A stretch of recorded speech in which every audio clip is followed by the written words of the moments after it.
were particularly compelling and potentially impactful. The proposed studies ranged from forgiveness on the part of a single adult who had continued to carry the burden of sexual or psychological abuse as a child, to forgiveness within a community, to interreligious conflict as in Northern Ireland, and to inter-ethnic conflict such as in South Africa and Rwanda. The concept of scientific research on a spiritual subject like forgiveness drew a lot of initial media attention on the part of CNN and Good Morning America and others. After approximately 4 years, all of the individual research projects were largely completed and were presented at a research conference which once again drew a significant amount of media attention. At this level, one could then refer to the results of this research initiative in terms of output, such as viewership or readership.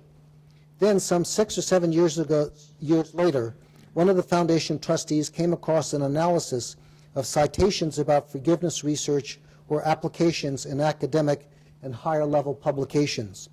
This report demonstrated that at the time when we launched the Forgiveness Research Initiative, there were approximately 5 to 6 citations a year regarding research on or the application of forgiveness. During the succeeding 10 or 11 years, there was initially only a small rise in research papers or active projects regarding forgiveness. By the 11th year, however, there was now an average of 120 research papers or application citations about forgiveness in a year. What particularly caught our eye is the fact that for the most part, the John Templeton Foundation had neither stimulated any of these follow-up projects on forgiveness nor even known about them. It is clear that perhaps partially due to our initial endeavors, as well as perhaps from a variety of other factors, we now see a growing number of independent researchers who are stepping forward with entirely different sources of funding. Whatever the combination of factors involved, it is now clear that forgiveness is a self-sustaining field of endeavor and activity. Several other examples of possible catalytic impact include the development of new fields or the contribution to sustainability of earlier startups. Different examples include, in the area of spiritual discovery, a new independent academic center headed by Dr. Stephen Post at the State University of New York in Stony Brook, entitled the Institute for Research on Unlimited Love. Next, the work of the Higher Education Research Institute at UCLA regarding innovative research on the spiritual and religious perspectives of freshman students. Among many findings was the documentation that 90% of entering freshmen have established religious or spiritual views or interests. Subsequently, a number of other research centers have begun with separate support research on a variety of factors which affect students' sustained or lost spiritual, religious, and interests, such as faculty engagement, as opposed to faculty disinterest in students' persisting interest in deep questions, and also the impact of the majors that the students chose. In the area of free enterprise, original research by James Tooley on the phenomenon of tens of thousands of spontaneously developed, small family-owned, for-profit schools in the worst slums of Asia, Latin America, or Africa. For students in these schools, test scores at the 6th to 8th grade levels in core subjects like math and literacy proficiency are 20 to 30% higher than free state schools. Now, at least in India, there are significant policy debates on how to actively promote school choice alternatives. In the area of identification and nurturing of genius-level cognitively talented students, the Foundation funded a global research study by the Berlin Blank Center for Talent Development at the University of Iowa. They studied various countries' education policies which foster discovery and advancement of brilliant students in contrast to countries for which discovery is not a focus. In this latter group is the United States. The result was a major research report called A Nation Deceived, which has prompted a number of departments of education in various states to address students' potentials to benefit from accelerated education. In the area of character development, the John Templeton Foundation provided significant seed money to develop and promote the Character Education Partnerships program called National Schools of Character Recognition Awards. This involves disseminating to prospective applicant schools the program's 11 specific measures of character promotion, such as the active participation of 100% of the faculty. This program has now successfully attracted other funders who have become committed to positive character development. For the most part, we have been discussing the culture of philanthropy and how it prospers best in a society that values change, not based on ideology or bias, but instead in a culture that is keenly committed to the moral proposition that one should always ask, what do we know from objective analysis about what really works? What do we know about the errors and the harms from erroneous assumptions that have occurred in the past? And more importantly, what do we know about the kind of cultural framework that consistently contributes not only to progress, but also the widest range of human betterment? So John's conclusion was that the overwhelming generative context was freedom. Why is freedom an essential context in which to address philanthropy? First of all, the genesis of the philanthropic impulse is something that typically begins within oneself. The very concept of conceiving of a philanthropic idea or approach in order to try in some way to make a difference cannot easily occur without freedom. It is within a culture of freedom, for example, that one might feel free to explore a philanthropic interest which is quite different from the prevailing views of policy elites or public opinion. Secondly, it is the context of freedom that private foundations can be much more creative in regard to innovative solutions to problems or challenges. Third, private foundations have the independence to be much more sensitive to local cultural and local situations which benefit from customized solutions. Fourth, the freedom accorded to private foundations back up for a moment. Private foundations allows them to be laboratories for testing out a promising solution before launching a much bigger program. Finally, the independence of private foundation allows them to bypass the enormous regulatory burdens that characterize every single government program. Well, what are the risks to foundations' current independence and freedoms in America today? First, you must be able to assume that there will continue to be sufficient legal protections to assure that your philanthropic goals and plans will not be blocked or that your assets will be confiscated. However, we cannot necessarily count on this assumption. The concept of government control is getting increasing traction. Likewise, as we shall see, confiscation is increasingly being advocated. A second threat that current government policies and massive intervention in the economy, mainly targeted at failing companies, states, and cities. Not once in the 200 or more provisions in the current so-called stimulus plan has the word profit been used. As a result, private foundations may begin slowly to wither away in terms of their economic base if the free enterprise system which made private philanthropy possible no longer has the opportunity to discover and invest in companies which, based on sound economic principles, are still able to generate profits. Moreover, if businesses are forced by government mandates to first and foremost serve externally determined social goals, then foundation assets will also begin to fall. Overall, and more importantly, will America not be able to compete in a tough 21st century global economy? A third threat regarding freedom is whether or not your donor intent has legal or moral merit that will be respected not only in your lifetime, but beyond your lifetime. Just consider two examples. Early in the 20th century, Mr. Barnes, a substantial art collector in Marion, Pennsylvania, established a concept for how his vast collection of many different types of art should be shown and used for the purposes of instruction about art in perpetuity after his death. Unfortunately, over succeeding decades, because of financial and oversight mismanagement, the estate developed problems regarding sustainability. Ultimately, the Orphans Court decided that it would reject Mr. Barnes' wishes and completely change both the venue and the mode of showing and using his art. A second example, which at this point has not involved outside legal intervention, occurred in the months after my father's death last July. This example goes to the heart of culture, including beliefs, values, and respect for others. Overall, I participated in 10 or so interviews with the media about my father and the foundation he had created. What caught my attention is that with some variation of wording, 80% of the members of the media asked essentially the same question. Quote, "Well, now that your father is dead, What are you going to do to change the foundation? I replied that we were carefully reviewing our large records of what my father had written and said over several decades so that we could be even more clear both about his values that shaped his donor intent and then to assure ways of strengthening and institutionalizing our commitment to his donor intent. Those who asked this question were either by innuendo or specific statement astounded, as if to say, why would you ever do that? When it comes to the culture of freedom, therefore, it raises the question as to whether or not freedom can be preserved without knowing the wisdom, the intentions, the views of the past, so that one may be able to learn both to save and enhance what has merit before one merely determines that change for the sake of change is good.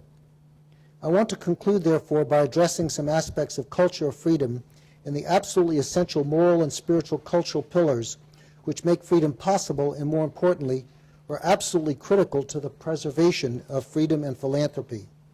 In that regard, I have provided in your file folders a copy of a speech that my father gave in 1993, in which he emphasizes the spiritual and cultural values which either undermine a successful economy and freedom or support it and sustain it. The first question we need to ask is, which came first, culture or freedom? It does not take much exploration into the history of Western civilization over the past 400 or 500 years to realize that freedom did not suddenly one day burst forth in some field fully formed. Instead, freedom arose from a cultural worldview and value system which not only believed in and valued progress, but also applied the concept to not only material well-being, but also human well-being. The culture that brought forth freedom did not see humankind as a purely material entity that was impotently buffeted about by forces beyond human control. Instead, even in the so-called Dark Ages, a culture was evolving in regard to its grasp of the enduring spiritual aspects of each human person. This involved to prompt concerns of later thinkers who sought to find ways to protect and enhance that individual uniqueness. Finally, freedom sprang forth from a culture which, in spite of many false starts and errors, recognized that there were time-tested truths which clarified the differences between right and wrong as something that is both amenable to understanding and to applying.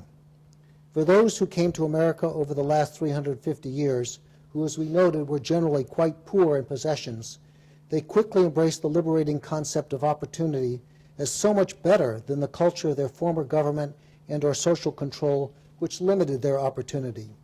Each wave of newcomers who experienced this unique historical breakthrough in regard to opportunity also encountered a strong cultural reinforcement in the kind of maxims that Benjamin Franklin and other respected leaders and teachers and parents often referred to. Some of these sayings included, "You can't get something for nothing," "A borrower is a servant to the lender," "Debt is the worst poverty," "Frugality may be termed the daughter of prudence, the sister of temperance, and the parent of liberty. He will never be a slave who learns to save. Out of debt, out of danger. Practice thrift, or else you'll drift. A small leak will sink a great ship, and give no credit to a great promiser."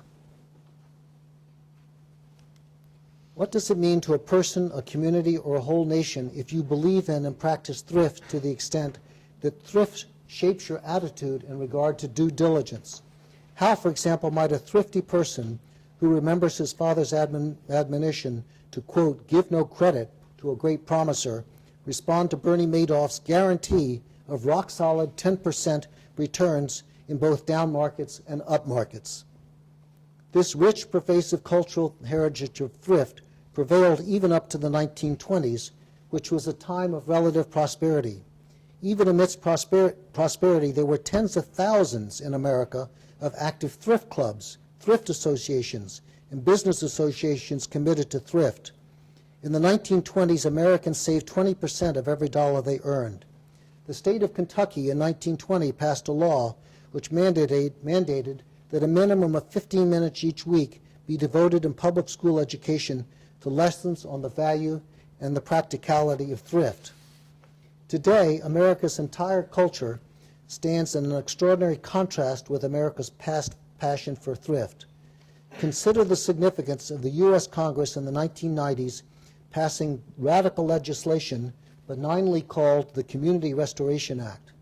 This act set the foundation for the elimination of any kind of prudence or even $1 of collateral for a person to claim or really demand, based on the law's mandates, loans from bank and other lending associations for houses and even business that in reality were unwise investments.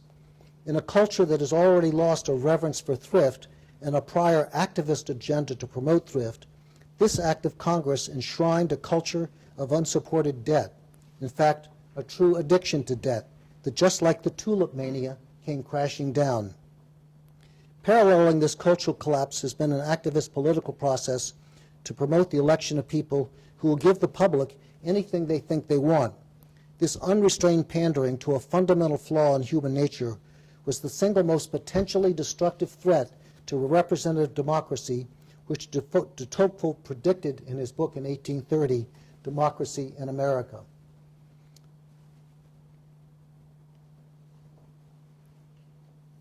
These and many other factors, plus an adulation for celebrities, have created a narcissistic culture which is focused only on personal gratification of oneself, in complete disregard to the future bankruptcy of their children and their grandchildren. Earlier we spoke about the extraordinary levels of savings in America in the 1920s. By way of contrast, an important question for us is, what was the average savings rate for Americans in 2007 when the economy still seemed to be strong or resilient? Anybody have a thought? 0? It's actually minus 3%. Okay? By any standard, this is a definition of a culture that is deeply addicted to debt. Other examples of a massive sea change in cultural values, which have deeply eroded the cultural framework that is so essential to personal and economic freedom and prosperity, include a culture that increasingly is willing to relinquish a passion for independence in exchange for a kind of comfortable dependency. 2, a self-important culture which more and more assertively says, you owe me, it's my right to get what I want, resulting in an eagerness to abandon over 300-year cultural value of opportunity in exchange for a culture of entitlements. A culture and even a legal system that quietly acquiesces in the confiscation of persons' homes that they have owned for decades because of a government's desire to get increased tax revenues from favored private commercial businesses where previously people had lived and raised families for generations. And the willingness of voters, the vast majority of whom pay no income tax, to more and more heavily tax those whose income are higher, in spite of the fact that these incomes are precisely higher because they derive from such a major role in the nation's productivity. There is also a multifaceted activist campaign for a variety of initiatives which will ultimately impede and then stagnate what we already have as a struggling economy. First, an accelerating pace for class action suits against business with little or no limitations. The elimination of secret ballots in union elections through a process called card check, with its resultant impact of so-called persuasion through intimidation. This is something that George McGovern has been passionately decrying. Also, the acquiescence of a public which, having not been educated in the fundamentals of freedom, including what the 3 branches of government are, or what the proper roles of these branches are, this educational void makes it impossible for them to see each individual erosion of freedom for what it is. These include justices who void long-established property rights, as we mentioned, and judges who void state constitutional rights determined by the will of the people. Finally, we live in a culture which has been intentionally cut off from the wisdom of those earlier Americans who struggled mightily to establish a cultural and moral framework for those things which are essential to preserving a system of freedom, which those who wrote the Constitution understood was so very, very fragile. After the Constitution was written in secret, Benjamin Franklin walked out into the street in front of Independence Hall. A woman came up to him and said, "Dr. Franklin, what kind of government have you given us?" To which he immediately replied, "A republic, madam, if you can keep it." Not only does our culture today not have the historical memory of Franklin's warning, they also do not know the insights of 2 of America's other most illustrious leaders. Thomas Jefferson said, The republic will cease to exist when government takes from those who are industrious and gives to those who refuse to work. Somewhat later, the first Chief Justice of the United States, John Marshall, said, "The power to tax is the power to destroy." Because of the profound ignorance or disregard of today's culture for the essential cultural pillars of freedom, there is now evolving to an increasing extent a political assertiveness of the right of confiscation. This attitude, in which confiscation in any form becomes increasingly acceptable, does not just apply to taxes. It also involves a profound threat to the protection and survival of philanthropic freedom and independence. I have provided, as part of your handouts, a recent article that described a growing activist movement that found its earliest voice as the Greenlining Institute, which for over 15 years has aggressively pressured banks to make uneconomical loans that Congress itself had promoted. The new premise of the Greenlining Institute and their growing political allies is that foundations should no longer have the long heritage of independence and freedom to pursue objective standards of merit when deciding what to fund in regard to grants and programs that, for example, traditionally promote education, research, arts, culture, and faith-based activities. Instead, from their viewpoint, foundations should be directed by law to fund arbitrarily determined favored groups. As you will see in this recent article, this confiscating agenda is also designed to force foundations to hire a majority of staff who also represent predetermined favored groups. The most recent vociferous and highly influential voice is that of Representative Javier Becerra of California, who is a member of the House Ways and Means Committee. He publicly has stated that the assets of the 70,000 private foundations in America, 1, do not belong to the donor, such as providing a context to guide grant making, or 2, the assets do not belong to the foundation staff, which attempt to identify improved ways to honor donor intent, or finally, these assets do not belong to the trustees who have IRS-mandated fiduciary and fiscal responsibility. Instead, Representative Becerra says that the assets of America's 70,000 foundations belong to the public. Moreover, he asserts that he and his other elected colleagues are the true voices of the public, and that therefore they have the right to tell foundations who they can hire, who their trustees are, which organizations should receive foundation grants, and who the beneficiaries of these grants should be. In a final handout, I have provided a memo that my father wrote in June 2005. I might just give you a certain poignancy. I'm going to give you a brief summary of it, but if you happen to read it, remember it was written in June 2005. In the right upper hand corner, there's hard-to-read handwriting to his secretary, in which, in effect, he was saying, Mary, after you've fixed the few typos and so on, please send this out to my 30,000 database of people that I communicate with.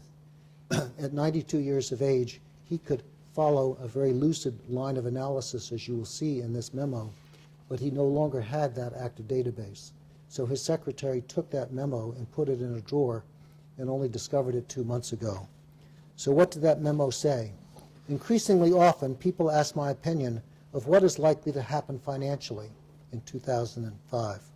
I am now thinking that the dangers are more numerous and larger than ever before in my lifetime. Of note, he lived and worked during the entire Great Depression. Quite likely, in the early months of 2005, the peak of prosperity is behind us. Mortgages and other forms of debt are over tenfold greater now than ever before 1970, which can cause manifold increases in bankruptcy auctions. Over tenfold more persons hopelessly indebted leads to multiplying bankruptcies, not only for them, but for many businesses that extend credit without collateral. Voters are likely to enact, through pressure on government, rescue subsidies which transfer the debts to government. In the view of the financial chaos which he predicted in 2005, a chaos due to a pervasively highly leveraged society addicted to debt, it is important for all of us to realize once again what is at stake. As we have noted, the 70,000 private foundations that are active in America today were made possible by a long-developed culture. Part of that culture was entrepreneurship and the vigor, imagination, and innovative spirit and productivity that characterize entrepreneurship. If the massive cultural transformation that we addressed above endures without correction, and if there is an accelerating ethos of confiscation, the world of foundations and even private philanthropy, which rose and thrived on entrepreneurship and freedom, may be severely curtailed and possibly even extinguished. This, then, is perhaps the most pressing form of what we called earlier performance evaluation. How will we as individual citizens and as a culture at large measure up in restoring these essential cultural pillars to both freedom and a free enterprise system and to philanthropy? How will all of us in our own roles in strategic choice making and impact measurement succeed in advancing and sustaining philanthropy if we ourselves do not become active participants? In other words, not passive observers in the need to protect the very fragile freedoms which were passed on to us as a stewardship responsibility that we inherited from the sacrifices of millions of those who came before us. On the conference room table in my father's office in the Bahamas, there is still a plaque which says, "Trouble is opportunity." This plaque was put there over 2 decades ago in order to encourage my father's colleagues and associates whenever they faced the challenges of the normal ups and downs of global markets as they sought to find and invest in bargains on a worldwide basis. For us today, when we consider just how much is at stake, we may want to assert the cultural value of rising above adversity and therefore encourage each other that if we ourselves are willing to take the trouble, then the opportunity is ours. Thank you very much.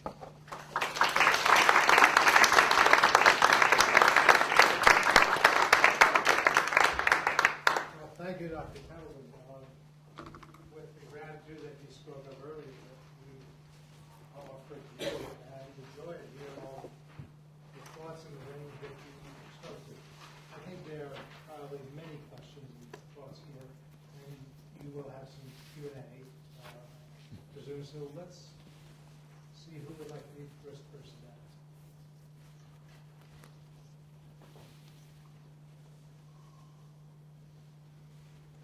Well, I have a question. Okay, How important is that a nation's culture puts a high premium on honesty, of which there are many dimensions? Just share some things that I've come across. That relates to the question of honesty and stealing. A survey about 3 years ago of high school students, including a subset which was on seniors and public high school students, found that 87% of the high school seniors admitted that they cheated 1 or more times during their high school time. The follow-up question was more revealing, which was, well, they didn't really see anything wrong with it because everybody knows that the goal in life is to get ahead no matter what it takes. And in the big picture, either in a person's life or in a business that you work for or government or democracy, you can't long endure with people having that attitude. yes. Yeah, I was wondering if you could talk a little bit more about what you mean by culture. You use that term in a lot of different contexts, separating out groups as separate cultural groups, and then sometimes I think what you were calling for was like an American culture, Yes. talking about freedom, but then also maybe apathy and addiction to debt and things like that. But looking at like immigrant groups that have come here, how do you meld together the different histories when you talk about certain cultures being, I think you said passive and pessimistic? Were those the words? I don't remember at Well, the beginning, but just that some groups would be that. But how do you meld that with the fact that some groups didn't come here by their own free will, some groups weren't given political freedom, weren't given voting rights, weren't even given citizenship for a long time? I was just wondering how you come to, I guess, separate those groups out, and what do you see as a way of bringing those groups together as well? Well, that's the extraordinary part of America, which through most of my life, well, I should say at least up to the last 30 years, people called it a melting pot, where those cultures created to the greater dynamic, and that the sum was better than, the whole was better than just the sum of the parts.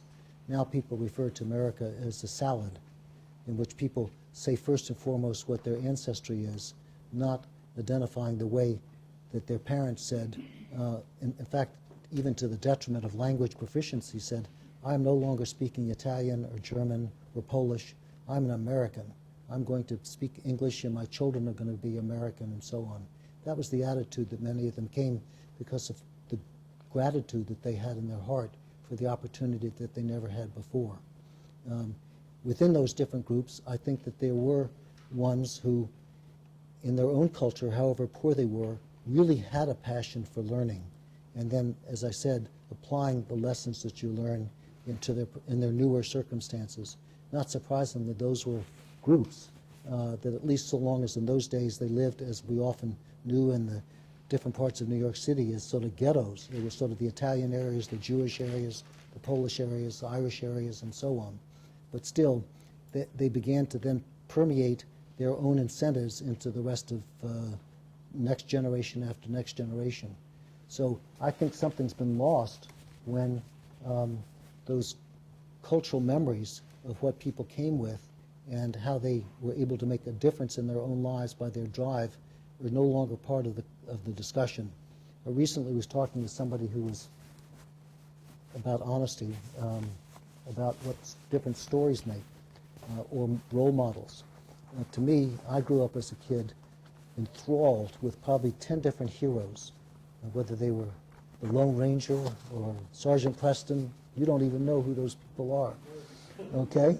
But those were real models of people who, for the Lone Ranger, the amazing thing was he was so good with his gun, he never shot the evil people. He always shot the gun out of their hands. So nobody even went to the hospital. But at any rate, they were positive character role models. But in history, I remember my teachers talking about Abraham Lincoln as a young teenager, as a clerk in a dry goods store out somewhere in Illinois. And he realized 3 hours after a customer left that he shortchanged the man a nickel. And he walked those 3 miles to go back to his house to give him the nickel to make it good. So that was a picture, a clarity about what it meant to really stand up for what was right and wrong. Talking to people who've been educated in the last 30 years or so, none of them ever heard those stories. And so I actually think as a cultural effectiveness of looking always on the dark side, all of America's problems, which were real, as you talked about. And I guess one of the biggest problems, whether it's trying to find a solution or looking back at history, is that the enemy of the good is the perfect. If we keep expecting perfect of anybody, we're always going to be disappointment. If we don't realize as we look back in history the context in which the very uncertain idea that people could have self-government was truly revolutionary and set the platform for changes that eventually allowed much greater enfranchisement in spite of all that we went through.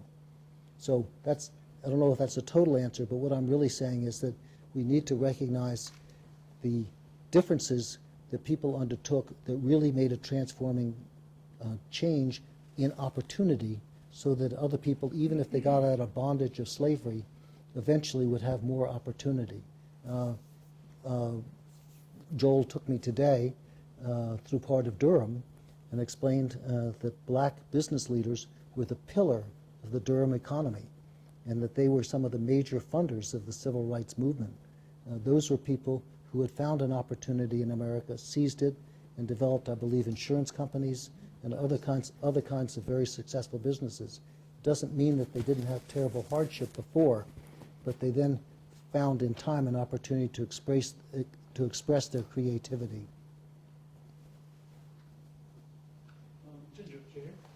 Yes, I've been thinking about thrift a lot lately, and I really appreciate your thoughts on the situation that we're in now. I'm sure people have read in the news media about people increasing their savings rate and working to decrease their personal debt, and how this is really bad for the economy and getting us out of the recession because they're not out there spending and generating jobs for other people. And so how can we work through this paradox? Well, the spending level we already talked about, how I don't know about right now, it's probably changed because people really are more frightened. In China, there is no government health plan, okay? There's no real social security for retirement. So right from the earliest age, the Chinese, as they become more prosperous, are saving 20% of their earnings as they are planning for their future, as we had to do 100 years ago or all through our earlier history, is that you had to provide those resources for later. That was coupled with a positive concept of the virtues of thrift. So you can have thrift by necessity, which is your pay was cut in half, you can't go on vacations and so on. That's quite different from actively promoting it. There's a book, a parallel group at the foundation is called Templeton Press. And there's a book that came out by David Blankenhorn a year ago called Thrift. I've forgotten the subtitle, but it's about thrift. And he really goes through the vast culture, perhaps in the last 2 or 3 hundred years about thrift, including those who consciously tried to destroy thrift. So he quotes socialists, I think it was around 1900, who militantly activated against work, saying, just do the bare amount of work. Don't get caught up in this capitalist idea of saving money for the future. Just do as little work as you can.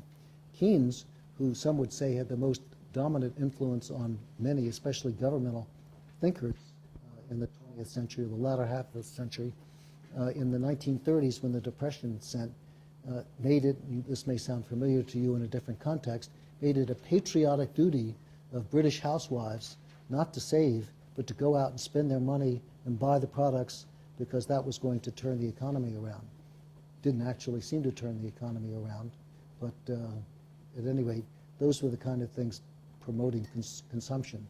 My father would be the last person to say to be against consumption, but he thought that you should plan for what you wanted. If it was a bicycle as a kid, we had Thrift Day at the foundation recently, and all 50 or so people told about how thrift was first a concept that they had heard or how they were taught to use it or learned to use it. And the typical thing is they wanted a bicycle, and their parents said, well, I know that if you earn the money, you will really take care of that bicycle, and here are 2 job opportunities. And then they told how that really reinforced their work ethic and the concept of having a goal and working to that. So that's thrifty. Being thrift is different from being cheap, which is a point that I try to make in the book. Actually, I think there is a very generative tie from being the thrifty person, which I define in the book as being a steward of assets, to prosper assets, like the parable of the talents, to then be able to find dimensions in which you can also reach out to others, such as in generosity. So what's missing in America is that overwhelming passion for the virtue of thrift. Not the necessity of thrift, but the virtue of thrift. Yes, Anthony, you had your hand up. Sure. I was going to go back to the issue of honesty. It seems like it's sometimes almost reference to a moral benchmark, and that benchmark is sometimes, if not often, shaped by legal regimes, reference to a legal regime that's put into place by government, and that oftentimes that legal regime may sometimes also be influenced by power and by also prejudice. As you mentioned, particularly in the situation of African Americans in the history of this country. And so I'm wondering how, whether or not there are contests of values and how you sort them out. When in fact, for example, the virtue of honesty, which might be obedience to a particular legal regime, which but the legal regime is in fact corrupted by power and prejudice. How do you sort out the contest of values? And I noticed that in your list of values, the virtues, things like justice, fairness, and equity, which I would have thought could have flowed naturally out actually following some of the virtues. If one of them were virtues, one would expect and hope that actually some of these other would be outcomes potentially. How do they form some interplay with your core virtues? Because I don't know if there's in your theory of change, I'm just curious, is there a connection between the core virtues the Templeton Foundation embraces and these, I think, shared outcomes? Well, that came from a paper that my father did where he talked about the 5 vices. We know that there are more deadly vices out there. So he probably was not trying to be totally inclusive. He was picking on ones that he thought had the most positive effect on liberty, especially personal liberty, and also on a person's prosperity as well as a company or a family's or a nation's prosperity. But I think the key issue is this business of whether the state, if I understood you right, has to impose honesty. Did I hear you say that? Well, no, I That- just felt that in some ways the government, in fact, of course, has laws, and these laws often shape what the standards by which we have reference to, Mhm. or what is considered to be honest or not. So, for example, if one lies that you're hiding actually a slave during the time actually when slaves are being, in fact, trying to make their way from the south to the north, Mhm. would that be dishonest? Or would that, in fact, in other words, I think that there are places probably where there are, in fact, contests of that. And Yeah. I'm trying to find out Well, that- which ones are really paramount and which ones you find are instrumental to actually achieving shared aims, and whether we have the same shared aims or not. Well- And how the Temple Foundation negotiates these Yeah. complicated contests of values. Well, I don't know that we're the authority, and the Bible has been working on that and other scriptures have been working on that for a long time. But I think the essential elements is that the more you take away the sense of personal responsibility for your own community or your own family, and then begin to just dump those in the laps of others, which then the government somehow seems that they have to pick up. Every one of those is taking away from that person's ability to have what, in a spiritual sense, was not God's intention for that person to be the best, the most fulfilled they could possibly be. Now, to sort out the questions of other kind of virtues, I wouldn't undermine or speak against those virtues, but I would like to emphasize again this concept of accountability. I mean, freedom itself is so fragile that freedom for many people in this country has become license, not just liberty. So if there's not an intimate, ongoing engagement between personal accountability and liberty, then the liberty never, in the end, will survive. So I'm not a philosopher, so I can't answer the really subtle questions that you're asking about sorting out every one so it will be perfectly integrated. But I do think that it makes a big difference to be able to say that there is an authority, and to some extent in the government side, the American concept was the authority lay with the people. To the extent that the decisions get taken away from the people, then you've undermined that sense of early American sovereignty. If it's from a religious viewpoint, that a transcendent power gave us a vision of what right and wrong was, if you take away from that concept, then eventually you don't have any moorings in which to have a basis. So some of the suggestions, very much the culture we live in, is a celebration of multiculturalism, which is then a big part of the salad concept, which is rather than people finding what they share together and create a nation, which means e pluribus unum was the concept. You have kids coming home from 10-year-old kids coming home from world civilization classes saying, well, you know, we were studying the Aztecs today, and because we know that all cultures or all cultural values are perfectly equal and perfectly good, we shouldn't really be judgmental about human sacrifice because that was their culture. It also then logically leads to the question of what do you do about female genital mutilation, which is a profoundly cultural thing that then comes to America. Do we just say, oh, that's your culture, that's okay? So if we don't use the common sense of understanding what needs to be the core things that are always focused on trying to help people to be the best they can possibly be. I mean, this came up in medicine. I mean, there are people who've criticized part of the reasons that pediatric surgery got started, which was to find surgical solutions to fatal lesions, such as an obstructed esophagus or obstructed intestine and so on. They'd say, well, that's just a flaw. Don't spend money on taking care of them. The ethos for medicine in general, but pediatric surgery, was to try and find the best way to optimize that person's life, that person's ability to become a contributor as well. I didn't have time to go into that concept, but to me, the greatest part of a philanthropy or one deciding to be a giver is to find some way to close the loop so that the person who benefited can themselves become a giver in turn. That's an idealization that doesn't always get accomplished, but I think it's a useful framework. Greg? First, I want to thank you for a fascinating and where to begin, but I want to come back to this issue of culture, because I think you make a compelling case that culture does count. It makes a difference, and at times it's part of the problem, maybe a big part of the problem. And I'm wondering what the Templeton Foundation has learned about what works to change culture. If you want to encourage more thrift, what have you learned about how to do that? Because I think that's going to be one of the greatest challenges in changing a culture when you see the kind of trend that we have here.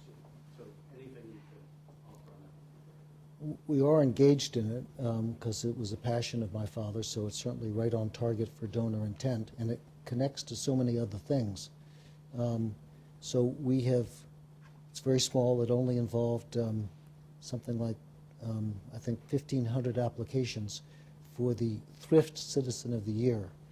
And it was kind of limited exposure, and we're using that as a platform to enlarge the concept of reaching out to just get people to start thinking of thrift.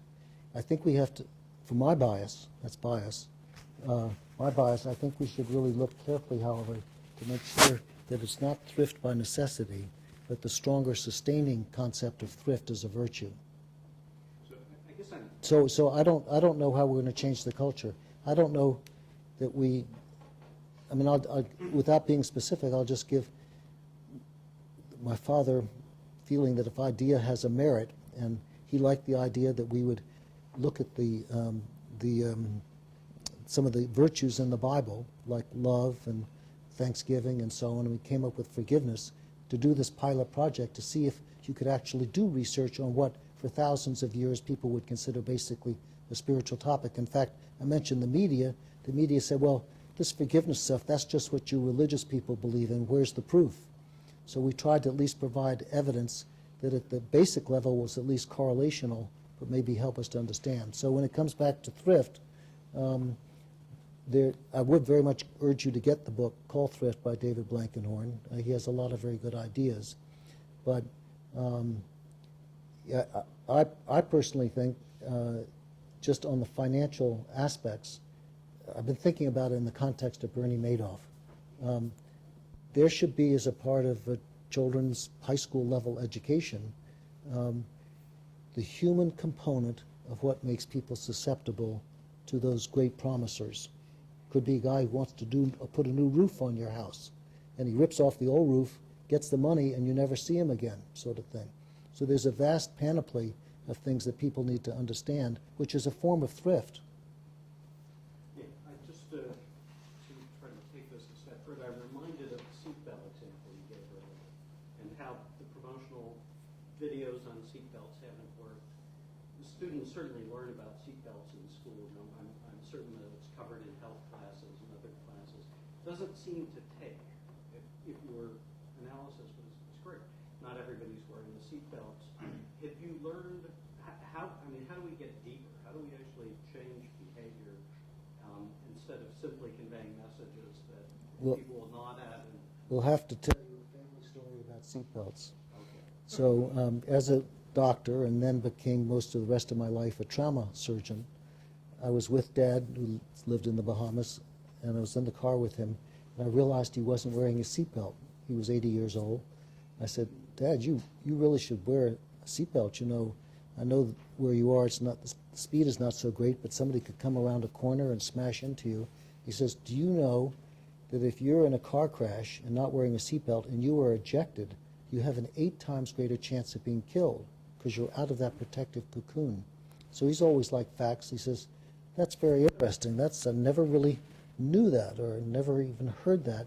He says, but I'm a careful driver. I've never been in a crash, and I don't think I really need to buckle up. So on another visit, I said, Dad, at your age, your bones are brittle, including your ribs. We see adults who are not buckled up. They're in a front-end crash. They hurtle forward. Their chest smashes into the steering wheel, and they get multiple rib fractures on either side, which are not fatal, but then they get a pneumonia, and they die from the pneumonia.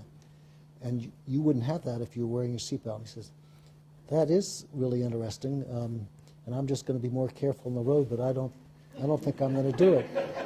So having given up, I said, kind of not directed, but more just conversationally, well, one of the frustrating things in trauma, including for people who are motor vehicle occupants, is that when they're not restrained and there's typically a front-end crash, they hurtle out of their seat like a missile, and their head smashes into the windshield.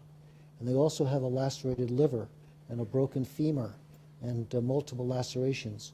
We can fix all that up, but we can't fix a smashed brain. At which point he leaned up in the chair and he says, "You mean I could be a brain cripple?" And if there's anything he revered, it was the brain. And he then said, "Well, then I will buckle up." So what do we go from? We went from information, we went to relevance, to then a decision that he would act on that information. Now, he did come back to me a day later, since he lived in a kind of protected area where the speed was very low. He says, "You know, I've done a calculation that if I buckle up and unbuckle every time I get in the car for these little short trips, I would spend 5 hours a year buckling and unbuckling." and so, since it's so safe here, I don't think, but I promise you every time I go out of the premises, I will buckle up. So it was a limited victory. But that's the premise, is how do you, it relates to everything, including the question of savings. Okay, how do you change people from impulsive buying to a sense of thinking, what does it mean when you lose your job or there's some adverse turn? How can you take the same factual information that everybody has and to penetrate to the question that they say, that could be relevant to me, which then opens the door to motivation. That's a really big struggle in a democracy, because we expect people to make responsible decisions. Otherwise, we pay for them. Just consider, I don't know about North Carolina, but the governor and a group called ABATE got together and eliminated our mandatory motorcycle helmets. And there's been a substantial increase in mortalities or permanent brain damage, which is so profound they're institutionalized for the next 40 years. And the people who pay for that are the taxpayers. One more question. Okay, I can do it, or someone else. Tony. I'd like to ask a question about character development. You talked about plagiarism with high school students, and we know that character develops over time, from childhood through adolescence, through college, through adulthood. How important vis-a-vis these other periods do you think the college experience is to character development for people? And what have you learned about the best way to allocate resources during this period to make a difference in the development of college students' character? Well, I'm in an academic campus, so you all don't have to lay witness to this, but Robert George, who is somebody I hope you all have a chance to listen to in different contexts, plus I think her name is Dr. Grossman, who is a psychiatrist dealing with college kids, talk about the unbelievable destructive emotional and therefore also cultural destructiveness of the hookup culture. Okay? So you're talking about, when you said college, that's what immediately jumped to my mind, because I was listening to Robert George this morning. So this is a profoundly adverse cultural impact that is deeply psychologically wounding, really more for women maybe more than men, but men aren't spared either, because it breaks apart the concept that the relationships are what count in life, not some momentary sensations. So I think the whole life has to be a process of character change. It's a lot easier to begin in youth. And of course, with the families not being as strong as they used to be, partly by what parents say or by what parents model, the kids often don't have that foundation about simple concepts of right and wrong. I think every opportunity, well, back up. When we took on character development, and I know it's short, so I'll be very quick, Dad said, and started a program called the Worldwide Laws of Life. And that framework was usually at the high school levels, usually through English teachers. Kids were encouraged to think of a law of life, which could be maxims, proverbs, and so on, and write about how that law of life applies to them now or in the future, and how that will guide them. That had a lot of responsiveness. And he said, that's the way to teach character. But we at the foundation said, you lived in a fairly homogeneous small county seat in Tennessee growing up, where pretty much everybody shared the same cultural ethos religious ethos, and so on. We live now in not only a diverse, hectic, disparate, and even toxic culture, and we think the foundation should honor both approaches, which is character is both caught as well as taught. So when I talked about the schools of character building, the awards for character building, this is something that we've been promoting. Every class, whether it's history or whether it's English literature or whether it's even a science class in some way, can deal with the question of honesty, because there have been people who have put out dishonest science papers. That's an opportunity to talk about what's right and wrong in science. But people don't usually take the advantage of those particular opportunities. So I'll just pick one example, because character in its close relationship with culture is, I was going to ask you a question, but I'll just turn it around. I think one of the most profound character shaping, character building, and life-changing organizations in America are the U.S. Marines. They take kids who have to be high school graduates, they have to not been felons and various things, and they somehow want to be a Marine. And in that 4-month boot camp and transformative process, they suddenly think not about themselves, but their whole reason for being in the unit is their fellow trooper, supporting the other, protecting his life, helping the group. The whole social culture, reculturation takes place. I remember an article in the Wall Street Journal, a Afro-American kid who sort of had a lot more confidence enough to even think of the Marines, was from the inner city ghetto and so on. He went in the Marines, came back, and he basically said in the interview, I can't relate to my former friends. I now live in a different world. So at least at the 18-year-old level, there are ways in which you can very much affect people's culture. So my message in the end is we should need to keep trying. Well, Dr. Templeton, thank you for a phenomenally stimulating and enjoyable Thank you. conversation. Thank you. We're glad to have you here. Thank you so much.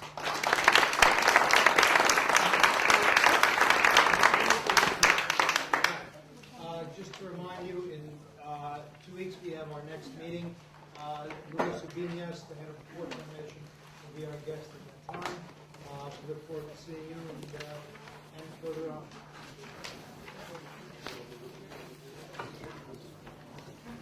Well, I'm sorry I talked so long, but I wanted to integrate a lot of I things. think you did, and a lot of really good things came out of the question period. So you see what the commission proposed.